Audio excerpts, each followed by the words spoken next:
প্রত্যেকটা মোড়ে মোড়ে প্রত্যেকটা ট্রাফিক পয়েন্টে তারা যেভাবে রোদের মধ্যে দাঁড়িয়ে দায়িত্ব পালন করছে, এটা রীতিমতো হতবাক। আমি এদের স্যালুট জানাই। বাংলাদেশে তারুণ্যের জাগরণ তৈরি হয়েছে, জাগরণ সৃষ্টি হয়েছে, এটা আর থামবে না।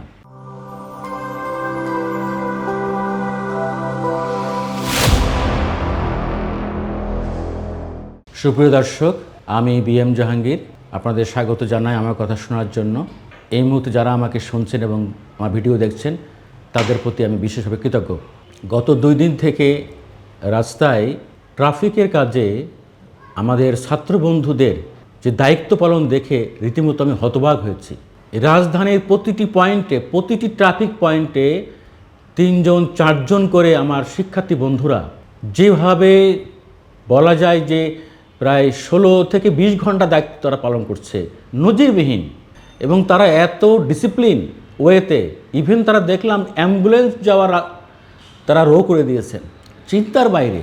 যাদের ট্রাফিক আইন সম্পর্কে ওইরকম অভিজ্ঞতাও নাই, কিভাবে এত সুশৃঙ্খল। অত ঢাকায় তো মিনিমাম কয়েকশো, আমি বলবো যে কয়েক হাজার লাগে এখানে ট্রাফিক।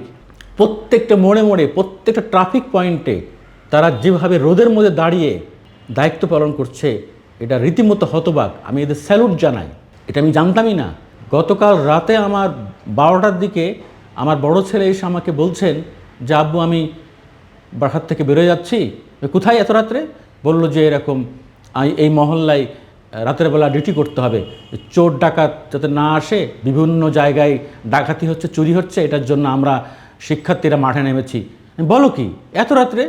আমি একা না, আমার সাথে আরও 20-25 জন আমার ইউনিভার্সিটির ফ্রেন্ড আছে, এলাকার আমার বন্ধুরা আছে। আমি অবাক হয়ে গেলাম।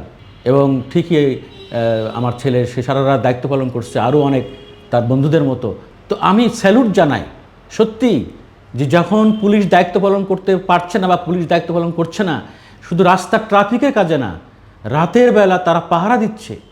আমি এবং সকালবেলা খবর নিয়ে জানলাম এটা শুধু আমার এই এলাকায় না, ঢাকা শহরের প্রতিটি এলাকায় রাত জেগে জেগে শিক্ষার্থীরা, এলাকার বিভিন্ন শ্রেণী পেশার মানুষও তাদের সাথে যুক্ত হয়েছে। এটা এক নতুন বাংলাদেশ। আমি সত্যি অভিভূত। আমি মনে করি বাংলাদেশে তারুণ্যের জাগরণ তৈরি হয়েছে, জাগরণ সৃষ্টি হয়েছে, এটা আর থামবে না। কোনো কুচক্রি মহল, কোনো পরাশক্তি আমাদেরকে আর দাবিয়ে রাখতে পারবে না। এই তারুণ্যের জাগরণ এটা সত্যি বাংলাদেশকে একটা অনন্য উচ্চতায় নিয়ে যাবে। আমি স্যালুট জানাই এই সব সন্তানদেরকে। এদের মধ্যে যে কি দেশপ্রেম চিন্তাই করা যায় না। এরা কতটা রাজনীতি সচেতন, এটা অভাবনীয়। যেসব সন্তানদের আমরা বলতাম যে এদের দেশের প্রতি মায়া নাই, মহব্বত নাই, এরা বিদেশে চলে যেতে চায়, বিদেশে পড়তে চায়, বিদেশে থাকতে চায়, এই বাংলাদেশে তারা ঘৃণা করে, এমনও আমি শুনেছি, বহু উদাহরণ আমার কাছে আছে।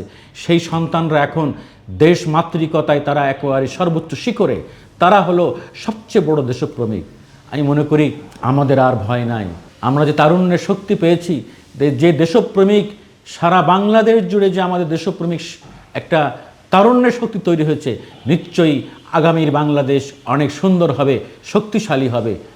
এ প্রত্যাশায়, এ কামনায় আমার তরুণ বন্ধুদের, তারুণ্যের বন্ধুদের আরও একবার স্যালুট জানিয়ে এখানে শেষ করছি।